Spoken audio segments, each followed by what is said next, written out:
Boa noite. Nós todos temos algo em comum. Nós buscamos a alegria, buscamos a felicidade, a satisfação, buscamos uma vida de realização. O problema é que nós não sabemos o caminho, a receita para uma vida desta maneira. Tateamos durante nossa vida, buscamos vários caminhos, experimentamos várias receitas, procurando esta satisfação, esta felicidade, esta realização em nossa vida. Mas, se Deus lhe apontasse, lhe descrevesse, lhe desse a receita, lhe mostrasse o caminho de uma vida realizada, de uma vida feliz, de uma vida com satisfação, você a seguiria? Ele nos tem dado esta receita em sua palavra e em diversos textos dela. E muito especialmente no capítulo 58 do livro de Isaías, de modo mais claro nos versos 13 e 14. Deus tem mostrado que a vida de felicidade, a vida de realização, não é uma vida autocentrada, não é uma vida voltada para si mesmo. É uma vida voltada para os outros, especialmente os mais carentes. Isso ele demonstrou nos 2 parágrafos anteriores, antes dos versos 13 e 14. Mas nos versos 13 e 14 ele vai nos mostrar que uma vida de felicidade, que uma vida de realização está na obediência de boa vontade que prioriza Deus. Uma vida de obediência, uma obediência de boa vontade, que mostra que Deus é sua prioridade. Nós vamos ler todo o capítulo que nós temos tratado em domingos passados, encerrando hoje à noite, abordando os versos 13 e 14. Então, Isaías 58, vamos ler todo o capítulo, mas estaremos tratando dos versos 13 e 14. Isaías 58 diz assim, Deus falando através do profeta Isaías: grite a plenos pulmões, não se detenha, erga a voz como a trombeta, e anuncie ao meu povo a sua transgressão, e à casa de Jacó os seus pecados. Mesmo neste estado, ainda me procuram dia a dia. Tem prazer em saber os meus caminhos. Como povo que pratica a justiça e não deixa o direito do seu Deus, perguntam-me por sentenças justas. Tem prazer em se aproximar de Deus, dizendo: por que jejuamos se tu nem notas? Por que nos humilhamos se tu não levas isso em conta? Acontece que, no dia em que jejuam, vocês cuidam dos seus próprios interesses e oprimem os seus trabalhadores. Eis que vocês jejuam apenas para discutir, brigar e bater uns nos outros. Jejuando assim como hoje, o clamor de vocês não será ouvido lá no alto. Seria esse o jejum que escolhi? Que num só dia a pessoa se humilhe, incline a sua cabeça como junco e estenda debaixo de si pano de saco e cinza? É isso que vocês chamam de jejum e dia aceitável ao Senhor? Será que não é este o jejum que escolhi? Que vocês quebrem as correntes da injustiça, desfaçam as ataduras da servidão, deixem livre os oprimidos e acabem com todo tipo de servidão? Será que não é também que vocês repartam o seu pão com os famintos, recolham em casa os pobres desabrigados, vistam os que se encontram nus e não voltem as costas ao seu semelhante? Então, a luz romperá A luz de vocês romperá como a luz do alvorecer, e a sua cura brotará sem demora. A justiça irá diante de vocês, e a glória do Senhor será a sua retaguarda. Então, vocês pedirão ajuda, e o Senhor responderá. Gritarão por socorro, e Ele dirá: eis-me aqui. Se tirarem do meio de vocês todo tipo de servidão, o dedo que ameaça e a linguagem ofensiva, se abrirem o seu coração aos famintos e socorrerem os aflitos, então a luz de vocês nascerá nas trevas, e a escuridão em que vocês se encontram será como a luz do meio-dia. O Senhor os guiará continuamente, lhes dará de comer até em lugares áridos e fortalecerá os seus ossos. Vocês serão como um jardim regado e como um manancial cujas águas nunca secam. Vocês reconstruirão as antigas ruínas, levantarão os fundamentos de muitas gerações e serão chamados de reparadores de brechas e restauradores de veredas para que o país se torne habitável. Se vigiarem os seus pés para não profanarem o sábado, se deixarem de cuidar dos seus próprios interesses no meu santo dia, se chamarem ao sábado de meu prazer e santo dia do Senhor, digno de honra, se guardarem o sábado, não seguindo os seus próprios caminhos, não pretendendo fazer a sua própria vontade, nem falando palavras vãs, então vocês terão no Senhor a sua fonte de alegria. Eu os farei cavalgar sobre os altos da terra e os sustentarei com a herança de Jacó, seu pai, porque a boca do Senhor o disse. Vamos orar. Senhor nosso Deus, nós temos a Tua palavra diante de nós. Sabemos que ela veio de Ti, mas sabemos também que nós somos incapazes e indispostos para apreciar esta palavra, para compreendê-la, para explicá-la, especialmente para amá-la e obedecê-la. Por isso nós clamamos a assistência do Teu Espírito Santo. Que a Tua misericórdia venha e a Tua graça se manifeste entre nós. Isso nós pedimos em nome de Jesus. Amém. O caminho para se encontrar a felicidade, o caminho para se encontrar a realização na vida, está na obediência de boa vontade, que prioriza Deus. Através do profeta Isaías, Deus então manifesta isso, escolhendo o mandamento do sábado que ele havia feito com aliança com o seu povo de Israel, para demonstrar esta verdade. Que uma vida de alegria tem seu início com uma obediência de boa vontade, e que não se preocupa com seus próprios interesses. Não é uma obediência motivada por interesses próprios, e nem tampouco por mera obrigação.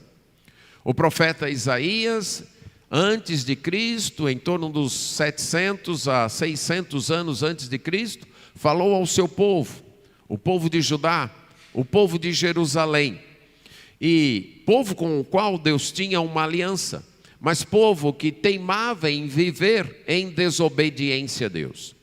E falando a este povo, Isaías os exorta a se voltarem a Deus, a confiarem exclusivamente em Deus, e que esta confiança se manifestaria numa obediência alegre, numa obediência de boa vontade. Caso isso não acontecesse, Deus enviaria sua disciplina julgadora, que viria através de impérios que dominariam o seu povo. E isso veio a acontecer através do Império Babilônico. Mas Isaías também anunciou a restauração que Deus faria com eles. E agora, na última parte das profecias do seu livro, que vai do capítulo 58 a 66, ele volta a alternar momentos em que ele anuncia o juízo, momentos em que ele convoca o povo ao arrependimento, denunciando o pecado do povo, e momentos também de anúncio de restauração. Aqui no capítulo 58 é um capítulo de denúncia. Através dele, Deus denuncia o pecado do seu povo. É um poema, uma profecia que foi transcrita na forma de um poema com várias estrofes, um poema no qual Deus condena uma religiosidade que não é acompanhada de obediência, que não é acompanhada de transformação de vida. Uma religiosidade que tratava meramente de cumprir as obrigações, cumprir os rituais, sem nenhum envolvimento de coração, cumprir os rituais com interesses, então, apenas nas bênçãos de Deus, e cumprir os rituais sem uma transformação de vida. Os relacionamentos não eram transformados. Deus faz uma denúncia logo nos versos 1 e 2, dizendo para Isaías: fale bem alto, grite mesmo para esse povo ouvir, que eles vivem em desobediência aos meus mandamentos. Eles não se preocupam em me obedecer. E mesmo nesse estado de desobediência, eles se aproximam de mim. Eles me procuram, eles procuram conhecer a minha palavra, eles ficam atentos aos anúncios da minha palavra, como se eles de fato obedecessem, como se eles de fato valorizassem isso. Mas se trata apenas de aparência, se trata apenas de uma manifestação pública de algo que não está no seu coração. E então eles se aproximam de mim, aí vem os versos 3 e 4, em que o povo faz uma pergunta: Senhor, a gente está jejuando e não está adiantando nada. A gente está aí indo aos cultos, participando dos rituais, fazendo jejum, e nós não vemos nada acontecer. Nós não vemos o Senhor atender os nossos pedidos. Aí Deus responde: mas vocês estão jejuando apenas para brigar, discutir, vocês jejuam, vocês vêm ao culto e quando voltam para casa continuam a mesma vida de desavenças, de ressentimento, de brigas, de opressão. Esse tipo de jejum, esse tipo de culto, eu não aceito. Um culto que não transforma vocês, um culto que não conforma vocês à imagem, à minha imagem, de um Deus de justiça e um Deus gracioso, eu não vou ouvir a voz de vocês. Depois disso, há 3 estrofes no poema, cada uma delas com a mesma estrutura de condicionais e resultado, de se e então. Se vocês deixarem de fazer isso e fizerem isso, então isso irá acontecer. Nas 2 primeiras, ele usa o jejum para ilustrar esse tipo de adoração interesseira, adoração vazia, adoração que não é de fato adoração. E focalizar especialmente no aspecto de que, quando verdadeiramente adoramos, os nossos relacionamentos são transformados. Que é impossível adorar um Deus de justiça e um Deus de graça e tratar as pessoas que estão ao nosso redor, as pessoas com as quais convivemos, as pessoas da nossa família, as pessoas que estão mais próximas a nós, com injustiça, com agressividade verbal e de gestos, sem socorrê-las em suas necessidades, sejam necessidades materiais ou emocionais. Ele disse: não é assim. Você se conforma àquilo que você adora. Então, se você me adora, você vai tratar as pessoas com mais empatia, com mais sensibilidade, com mais compreensão, com mais perdão. E a última estrofe, que é a que nós abordaremos hoje, também tem esse mesmo padrão de se e então.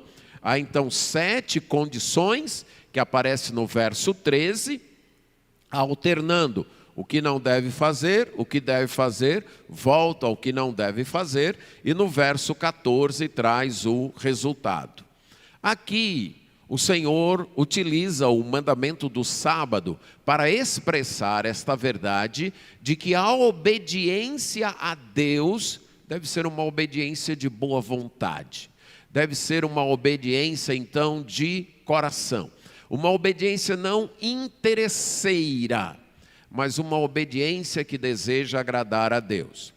Nós podemos obedecer e há diversos tipos de obediência. Suponha um pai que chegue para o filho e diga: olha, lá na igreja, quando nós chegarmos, você vai sentar do meu lado. Aí quando ele chega, o filho fica olhando e se afasta e vai embora. E o pai chama: senta aqui. O menino: tá bom, eu vou obedecer. Ele está obedecendo? Sim. De boa vontade? Claro que não. Certo? Está obedecendo porque é o pai mandando. Ou talvez não, eu vou obedecer porque quem sabe depois do culto ele me leva para comer pizza ou comer um hambúrguer. Certo? Ele está obedecendo? Sim. Porque quer contentar o pai? Não, ele quer contentar a ele mesmo, a barriga, né? O apetite. Depois, quem sabe, meu pai me leva para comer um hambúrguer, aí vale a pena eu obedecer. Ou o menino que chega e diz: meu pai fica muito feliz quando eu sento ao lado dele no culto. E eu vou fazer isso. Eu nem vou precisar, não vou esperar ele me chamar. Eu vou lá e vou sentar, porque eu sei que o meu pai fica feliz com isso. Pronto. É esse terceiro tipo de obediência que Deus diz que me conduz à felicidade. Essa obediência de prontidão de coração. Essa obediência em que eu obedeço, não por causa dos meus interesses, mas porque eu quero ver o sorriso de Deus para mim. Eu quero ver Deus olhando para mim dizendo: gostei, meu filho. É isso aí que eu quero de você. E usando aqui o mandamento do sábado, Deus expressa esta verdade. O sábado era tirar um em cada 7 dias para interromper as atividades de trabalho, para descansar e adorar o Senhor.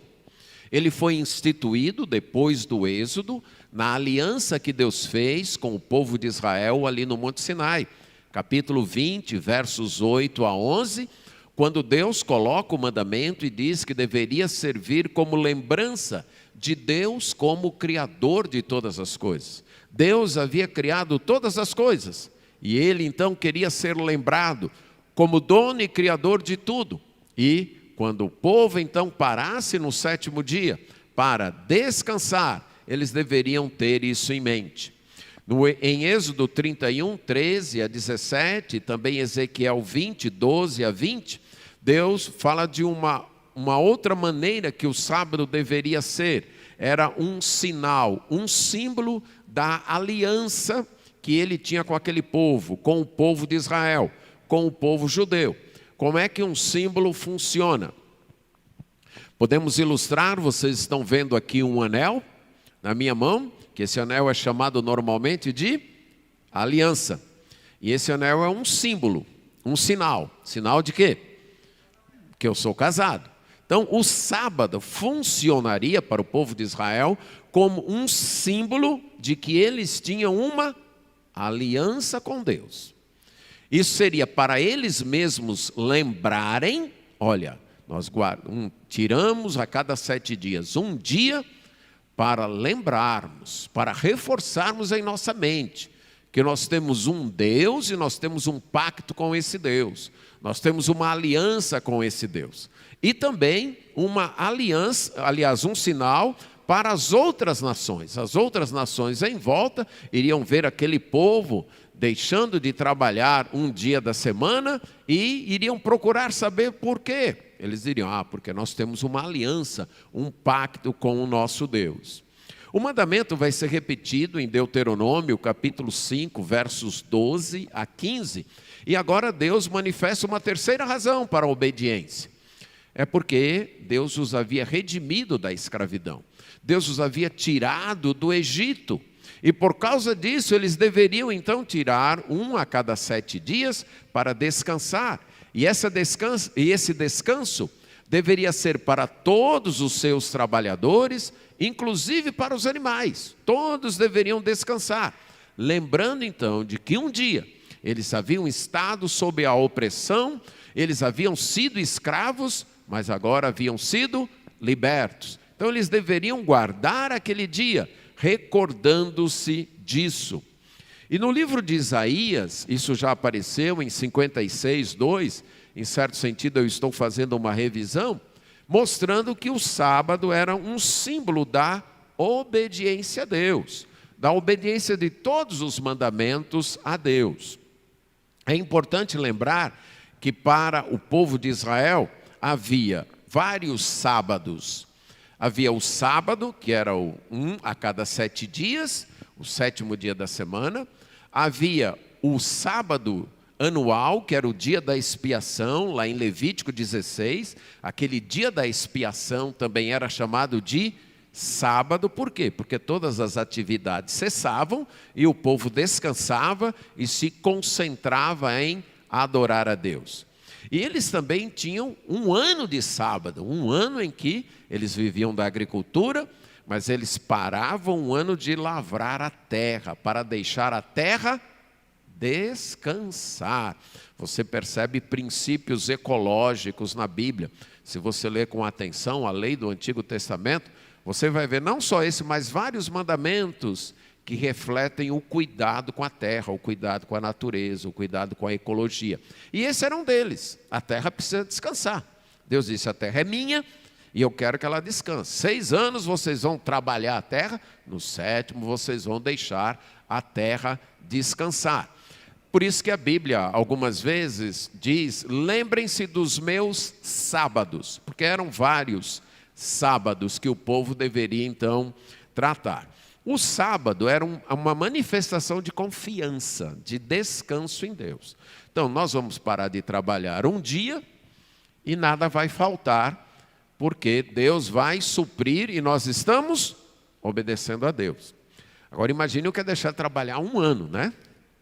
Deixar de lavrar a terra um ano. Lembra aí, o povo vivia da agricultura, certo?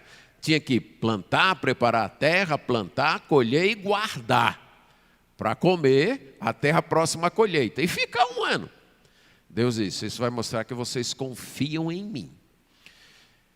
E se você prestar atenção, o verdadeiro descanso é isso. É você cessar suas atividades, confiando que Deus vai suprir, que Deus vai cuidar de você, certo? Nesse sentido, dormir é um ato de adoração. Já pensou nisso? Não dormir com preguiça, aí é outra coisa, certo? Mas terminou o seu dia, chegou a hora de você dormir, ainda tem um bocado de coisa para fazer, um bocado de problema para resolver, não dá mais para resolver, e você fica lá angustiado, e agora o que eu faço e não sei. Não. Você confia num Deus, esse Deus que não para, esse Deus que não descansa, que Ele vai continuar agindo, mesmo quando você está dormindo. Normalmente, não é a única causa de insônia, note bem, mas uma das causas é personalidades que querem controlar tudo, personalidades que querem ter o controle de tudo. Que se elas não tiverem tudo na mão, tudo sob controle, sabendo o que vai acontecer, se vai ser feito do meu jeito, do jeito que eu mandei, do jeito que eu disse, normalmente essas pessoas têm dificuldade de dormir, têm dificuldade de tirar férias. Por quê? Porque tem medo. Eu tiro um mês de férias e quando eu volto, como é que está tudo aí? Vai fazer tudo diferente aí. Isso é falta de confiar em Deus. Isso é falta de descansar e saber, essa noite eu não fiz tudo o que deveria, tem um bocado de coisa para resolver amanhã, mas eu sei que tem um Deus no céu que cuida de mim, e eu vou dormir para amanhã eu acordar com forças renovadas e continuar tocando a minha vida. Se você tem dificuldade disso, pare um pouquinho e pense, não é a única razão, volto a dizer, mas pare um pouquinho e pense se não é esse desejo de controle, esse desejo de ter sua vida na sua mão, porque se ela não estiver na sua mão, tudo está perdido. Isso é falta de fé. em Deus. Isso é falta de confiar naquele que de fato tem o controle. Não sou eu nem você que temos o controle. Quem é que tem o controle? É Deus, pronto. Então a gente aproveita o dia da forma que, com a energia que Deus dá, com as oportunidades que Deus dá, e chega no final do dia, não tem como resolver mais nada, a gente vai descansar. O sábado deveria ser uma expressão disso. Quando o povo não agia assim, estava manifestando sua desconfiança em Deus. Só terminando essa parte aqui de falar sobre o sábado, como eu disse, era um sinal entre Deus e o povo de Israel. O apóstolo Paulo, quando escreve a carta aos Romanos, Romanos capítulo 14, versos 5 e 6, a igreja em Roma era composta de judeus e gentios, isso é, pessoas do judaísmo e pessoas que não eram do judaísmo. E ele então vai dizer o seguinte, olha, alguns fazem distinção entre dias e dias, outros julgam iguais todos os dias. Cada um faça para o Senhor. Quem quiser fazer distinção entre dias e dias, faça para o Senhor. E quem não quiser fazer e quiser tratar todos os dias como iguais, faça para o Senhor. E que um não julgue o outro. E mais tarde, na carta que ele escreve aos Colossenses, em Colossenses capítulo 2, versos 16 a 17, ali na igreja de Colossos estavam chegando algumas pessoas tentando introduzir elementos do judaísmo, ensinos do judaísmo. Mostrar que eles deveriam ainda seguir os ensinos dos judeus, os ensinos do judaísmo. E Paulo, quando escreve uma carta tratando disso, que é a carta aos Colossenses, ele vai dizer o seguinte, em Colossenses 2, 16 e 17. Ninguém julgue vocês por comida, bebida, sábados, festas ou lua nova. E todos esses são elementos do judaísmo, lá da lei. Diz, ninguém julgue vocês por isso. Porque estas coisas eram sombras. Elas apontavam para uma realidade. E esta realidade já veio, porque a realidade é Cristo. Então ninguém julgue mais vocês por isso, por guardar um dia ou não guardar um dia da semana, por comer determinado alimento ou não comer. Diz, isso aí eram da parte preparatória, da aliança preparatória de Deus, eram sombras, mas a realidade chegou e a realidade então é Cristo. Isso colocado, nós então vamos abordar aqui o sábado como sinal de obediência. Como obediência a todos os mandamentos de Deus, mostrando que a felicidade está em obedecer de boa vontade, priorizando a Deus. Então ele vai dizer, se você vigiar o seu pé para não profanar o sábado. A ideia aqui é de um uso descuidado, um uso sem ponderação, sem meditação no mandamento de Deus. De você obedecer sem pensar, sem refletir. De você cumprir seus rituais de adoração. Por exemplo, chegar aqui no culto de qualquer jeito, de qualquer maneira, sem ter a mente voltada para Deus, como se fosse em qualquer outro lugar. Ou quando você vai fazer o seu devocional, abrir sua Bíblia, ler e orar, que você fizesse como se estivesse conversando como qualquer outra pessoa. Ele está dizendo, isso aí é profanar o mandamento. Quando você for a Israel, se você ainda não foi, for lá para Jerusalém, você vai chegar num lugar que é uma escadaria que levava ao antigo templo. É um dos poucos lugares que ainda está exatamente do jeito quando era na época de Jesus. Então, você pode dizer que com certeza Jesus andou naquela escadaria. Mas uma coisa me chamou a atenção ali. Era a escadaria que dava para o templo, mas é uma escadaria em que os degraus não são do mesmo tamanho nem da mesma altura, certo? Tem degrau mais alto, degrau mais baixo, degrau mais comprido, degrau mais curto. Eu achei aquilo bem estranho, né? A ideia seria, para mim, seria de algo bem simétrico. Afinal, ia para o templo. Mas o guia informou. Quando você tem uma escada, em que os degraus são todos da mesma altura e mesmo tamanho, e é uma escada que você usa costumeiramente, o que acontece? Você começa a subir e descer sem pensar, você já está automatizado, você já sabe onde botar o pé. E a escada foi feita assim, para que as pessoas subissem e descessem pensando, refletindo. Eu estou indo adorar a Deus, eu não posso ir de qualquer jeito. Eu não posso ir com a cabeça nas nuvens, pensando nisso, pensando naquilo outro. E quando eu volto de adorar a Deus. Eu tenho que trazer essa atmosfera, essa mentalidade comigo. Então essa é a ideia, de uma obediência pensada, uma obediência refletida. Você lembra que essa ideia de vigiar o pé, esta frase, vigiar o pé, vai aparecer lá em Eclesiastes, lembra? Guarda o teu pé quando entrares na casa do Senhor. E vai falar também, vai mencionar o falar descuidado, o proferir votos descuidados. É interessante que esse texto de Isaías, nessa parte, começa com essa exortação, vigia o teu pé, não faça nada descuidado. E vai mais na frente falar do falar descuidado. O final do verso 13 menciona isso, falar palavras vãs.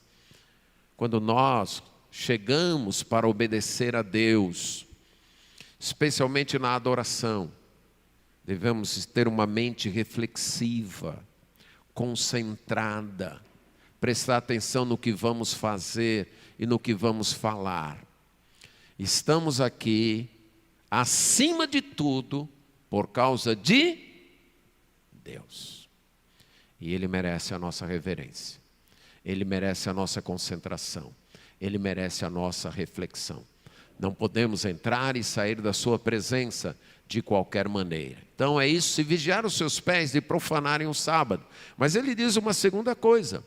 Se deixarem de cuidar dos seus próprios interesses no meu santo dia, no dia que é meu. E aqui é a obediência interesseira. É a obediência que eu vou obedecer a Deus de olho em alguma coisa para mim, de olho no que eu posso ganhar, ou eu vou obedecer a Deus por causa disso e por causa daquilo, e não por causa de Deus.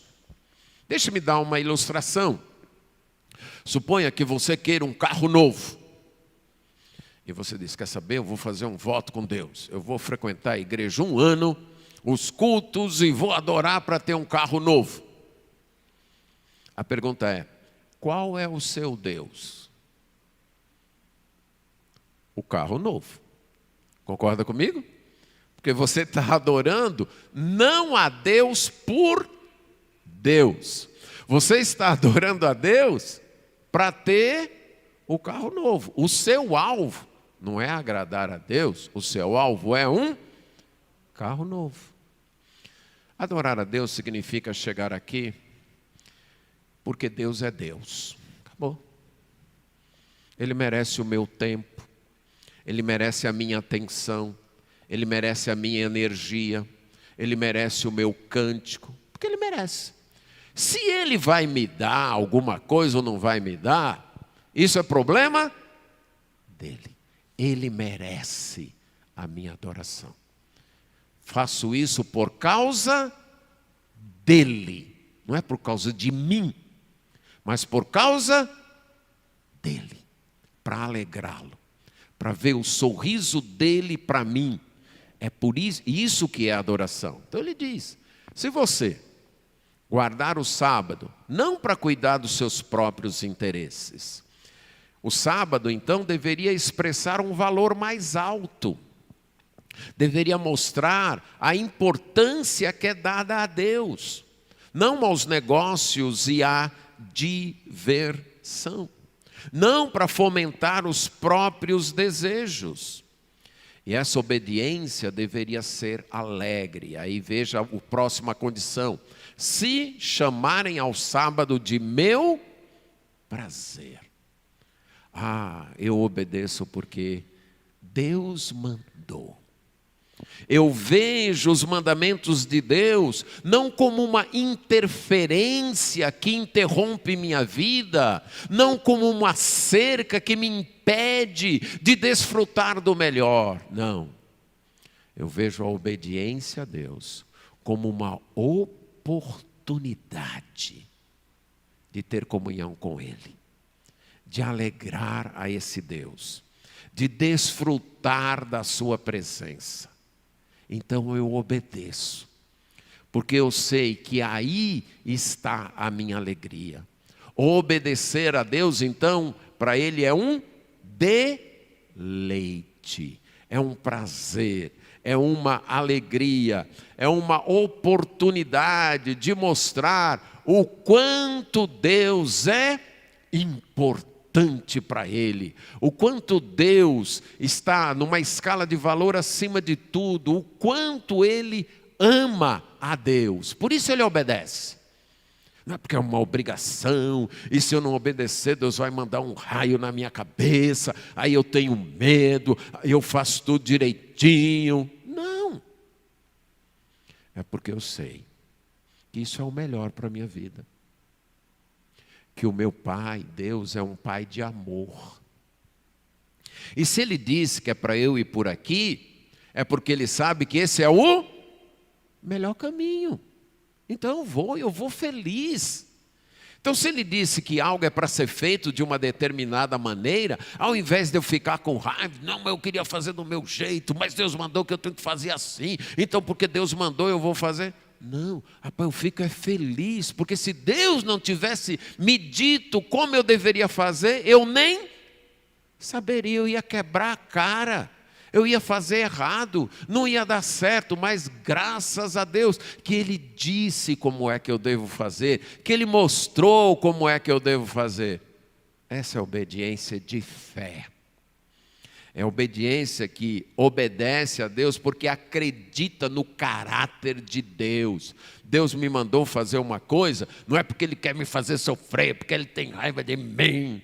Deus me mandou perdoar pessoas que me ofendem, eu acho que Ele fez isso só para me massacrar.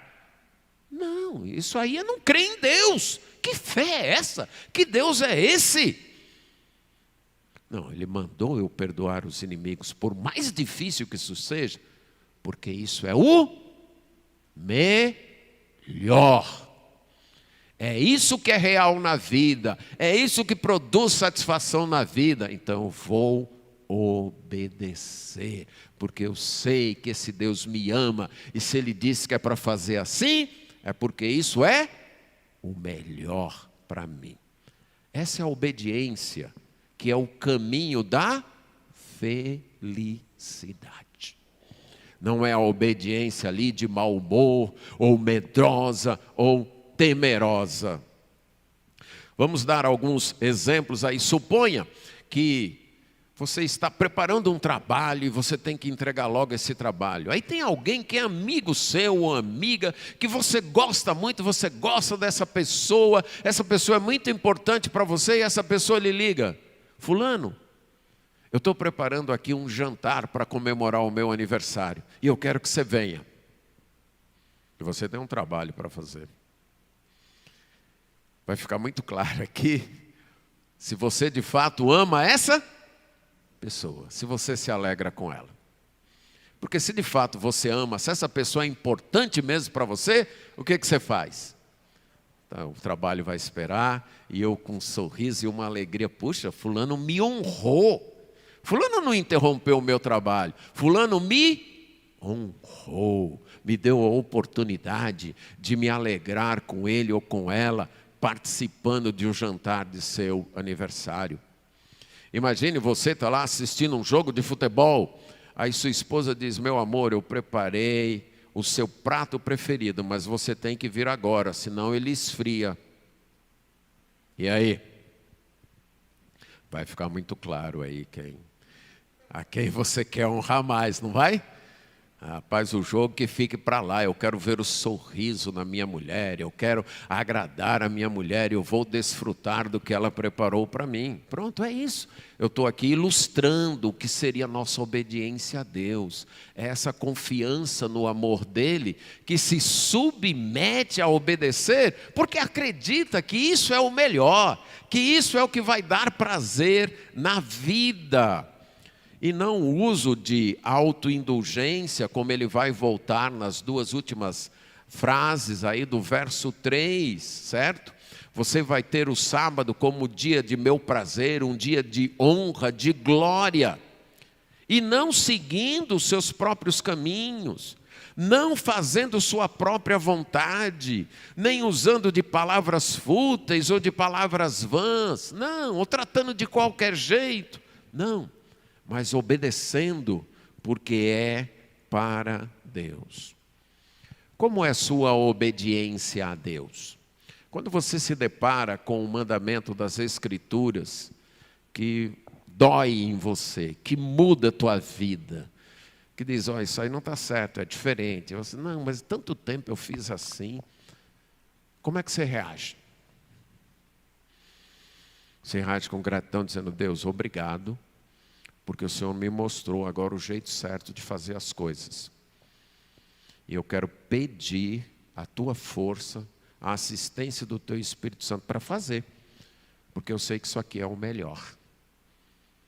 E mesmo sabendo que vai doer em mim, que vai me dobrar, mas é o melhor, então eu vou fazer. Como um atleta, pensei num atleta, um nadador, que quer ganhar uma medalha na Olimpíada, e ele vai para um treinador, e o treinador diz, aqui você treina até doer, e eu não vou me importar que você chore não. Né?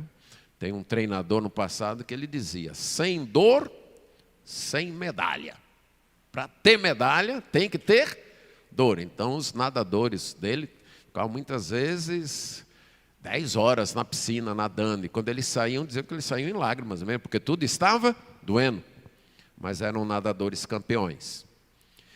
E estes atletas se submetiam a esse técnico com alegria. Por quê? Saber que valia a pena.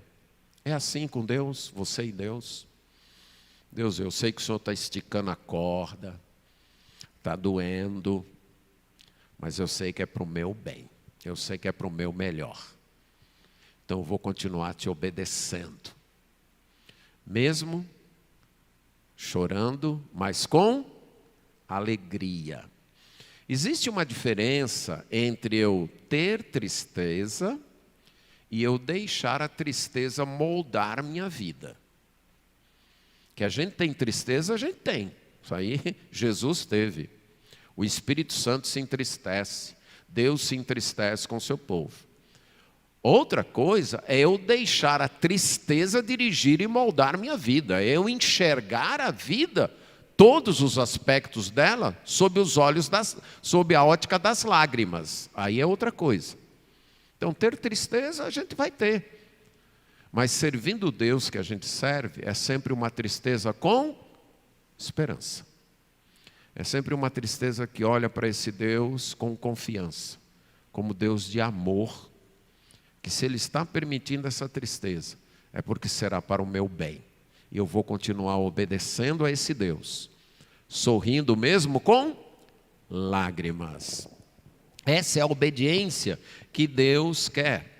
Vamos ver outras ilustrações. Suponha aí uma mulher que gosta muito de jardinagem e o marido não gosta. Aí um dia vai ter uma feira, uma exposição de jardinagem, ela chama o marido. E o marido diz, rapaz, faz tanto tempo que eu não agrado a minha mulher, eu vou. Meu amor, eu vou com você. Aí vai. Aí desde o momento que ele entra,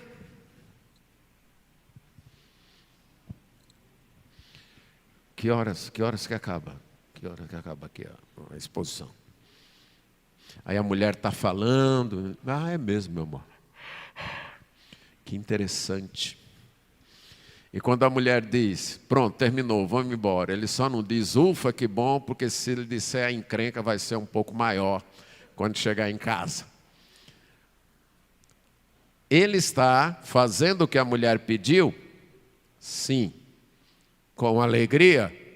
Não. Ele está honrando a mulher dele? Está? Não, está não. Como é que eu estou fazendo aqui de má vontade? Eu não estou honrando. Eu estou aqui com ela, mas minha cabeça está onde? Está em outro canto, eu quero ir embora. Aí vamos supor que o homem ele não conseguiu assistir o jogo de futebol, a final do campeonato com os amigos dele. Aí ele chama a esposa para sentar do lado dele e assistir. E ela pensa, tá bom, meu amor, eu vou sentar aqui do seu lado e vou assistir. Aí quando o jogo começa, ela diz, sim, não vai acabar não o jogo? Vixe, ainda tem prorrogação? Vala, esse negócio não acaba nunca. E ela começa a puxar, rapaz, é até bom que eu tinha umas DR para colocar em dia, eu vou aproveitar a hora do jogo. Já imaginou, hein? Aí está lá, aí na hora que o time faz um gol, o homem vibra e ela vira, ah, meu Deus, um crianção esse meu marido. Ela está honrando o marido? Está nada. Está ali, mas não está honrando. Imagine um garoto que chega para o pai, papai, vamos brincar comigo na praça? Eu vou, meu filho. E a primeira coisa que o pai faz é pegar o celular. Coitado desse menino, vai ter um competidor do lado aí, terrível, não é verdade? Aí o menino está lá brincando, olha papai, e o pai lá no celular. Estou vendo, meu filho, estou vendo, muito bom, estou vendo. Ah, sim, estou vendo, meu filho, estou vendo. Eu sei que isso aqui não acontece aqui, eu não estou falando porque isso acontece entre a gente, não acontece, certo? Eu estou falando para ilustrar como muitas vezes é a nossa obediência a Deus. É desse jeito. É desse jeito. Eu vou porque eu sou crente, rapaz. E crente faz isso, então eu tenho que fazer. Ah, se eu não fosse. Isso é obediência que honra a Deus? É? Não é. Obediência que honra a Deus é obediência com alegria. É a obediência que se dispõe de boa vontade para com esse Deus. E é esta obediência que produz felicidade. Veja agora o verso 14. Então, se você fizer assim, se você parar de buscar os seus interesses, parar de ter uma vida egocêntrica, autocentrada, pensando apenas em você, pensando apenas em fazer as coisas do seu jeito, pensando apenas no que te agrada, uma vida que você quer controlar, e você passar a me obedecer por causa de mim, então vocês terão no Senhor a fonte de alegria. Então você vai descobrir a fonte de alegria. Então você vai descobrir a felicidade. Felicidade está fora de nós, não está dentro de nós. Felicidade está em obedecer a Deus porque Ele é Deus.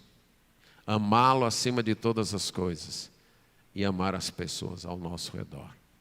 Uma vida que se projeta para fora de si mesmo. Aí está a felicidade. Enquanto eu me concentro e me volto apenas para mim mesmo, eu não vou encontrar felicidade. Ela não está em mim. Quando eu tento preencher essa sede de alegria, de felicidade, de realização, com qualquer outra coisa que não seja Deus, eu sempre ficarei frustrado. Eu sempre ficarei infeliz. Você pode mudar de emprego, você pode mudar de cônjuge, você pode mudar de cidade, você pode mudar de tudo. Mas enquanto não for Deus, a fonte da sua alegria, a fonte de sua realização, você será infeliz, você será frustrado, você será frustrada. Lembra do Salmo 37? Agrada-te e Ele satisfará os desejos do teu coração. Viva para agradar a Deus. E nisso você vai encontrar satisfação para o seu coração. Nisso você vai encontrar a realização. Nisso você vai encontrar a felicidade. Nisso você vai encontrar a alegria. Mas em segundo lugar, nisso você vai poder desfrutar das promessas de Deus. Então, vocês terão no Senhor a sua fonte de alegria, primeiro. Depois, e eu os farei cavalgar sobre os altos da terra. Esta frase, cavalgar sobre os altos da terra, foi dita para o povo de Israel em Deuteronômio 32:13, como uma promessa. A ideia aqui era de estar no alto, vencendo. Na época, as forças, os exércitos que dominassem os montes, as colinas, eles podiam dominar tudo, eles eram vitoriosos, podiam observar o vale, saber o que estava acontecendo e agir. Então está sendo tirada essa metáfora para expressar realização, para expressar vitória. Então, quando vocês me obedecerem de boa vontade, quando vocês me obedecerem não por interesses egoístas, quando vocês me obedecerem encontrando nisso o prazer, honrando a mim, então vocês serão vitoriosos. Então vocês encontrarão a realização na vida. E também eu vou sustentar, literalmente, eu vou fazer um banquete para vocês com a herança de Jacó. Isso é, as promessas de Deus para Jacó, o patriarca deste povo, do povo de Israel. Então eu vou alimentar vocês com a herança dele. Eu vou preparar um banquete para vocês. Quando vocês se dispuserem a me obedecer, com confiança, acreditando no meu amor por vocês, vendo os meus mandamentos como o melhor para a vida de vocês, vendo as minhas ordens, as minhas instruções, como um compartilhar amoroso com vocês, para que a vida de vocês dê certo. Quando vocês fizerem isso e se alegrarem nesta obediência, então vocês vão achar a felicidade. Então vocês vão achar a vitória, vocês vão achar a realização. Então vocês vão poder desfrutar, como num banquete, das promessas que eu fiz a vocês. Mas se vocês continuarem me obedecendo porque é o jeito, me obedecendo porque não tem outro caminho, ou me obedecendo de forma interesseira, ou nem me obedecendo, então não terão a felicidade, não terão a realização, não poderão desfrutar das promessas que eu fiz a vocês. Deus nos aponta o caminho para termos uma vida feliz, realizada, uma vida desfrutando das promessas dele. Essa é uma vida de confiança. Confiança que se manifesta em obediência. De acreditar. Se Deus disse que não é para eu tocar nisso, não é porque Ele me quer mal, não é porque Ele quer me privar de alguma coisa, não. É porque Ele quer o melhor para mim. Porque se eu tocar nisso, eu vou me prejudicar. Se Deus me mandar ir por aqui, mesmo que eu ache estranho esse caminho, não é porque Deus quer me empurrar para o buraco, não é porque Deus quer mal e está tentando me prejudicar, não. É porque esse é o melhor caminho para mim. Então eu vou por aqui, alegre, satisfeito. Esse é o caminho da felicidade, da realização, do desfrutar as promessas de Deus. Um caminho da obediência, de boa vontade, que prioriza Deus. Suponha um garoto que confie muito e ame muito os seus pais. E os seus pais lhe deram certas ordens, que os seus amigos não obedecem, que os seus amigos não seguem. E os seus amigos ficam tentando tirar esse garoto das ordens dos seus pais. Mas esse garoto diz: não, não vou fazer. Meu pai mandou eu fazer assim. E eu não quero desagradar meu pai. Eu quero que meu pai fique contente, fique alegre. E vez após vez, esse garoto permanece assim. O que esse garoto está demonstrando? Que os seus pais têm valor para ele. Que os seus pais são importantes. Que ele pode até perder os amigos. O que ele não quer é desagradar os seus pais. É isso que a obediência confiante faz. E traz a felicidade e a realização. Deus expôs o caminho diante de nós. O texto termina com uma frase: porque a boca do Senhor o diz. Essa não é minha receita. Não são minhas palavras. O meu coração é tão enganoso quanto qualquer outro coração.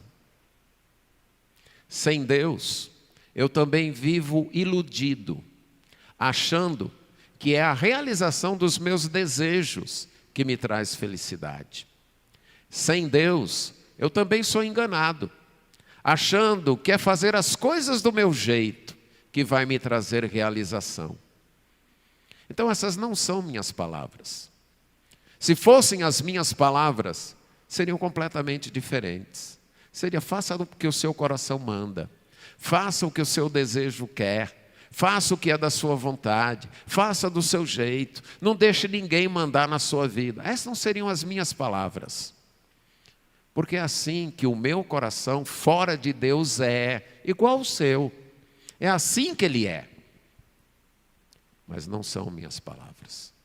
São palavras de Deus. E Ele está dizendo: você será feliz se me obedecer de boa vontade. Você será feliz se me obedecer, mostrando que eu sou prioridade em sua vida. Deus disse isso. Não fui eu, não foi a Igreja Batista. Foi Deus. A boca do Senhor o disse. Que a felicidade está na obediência de boa vontade, que prioriza a Deus. Amém.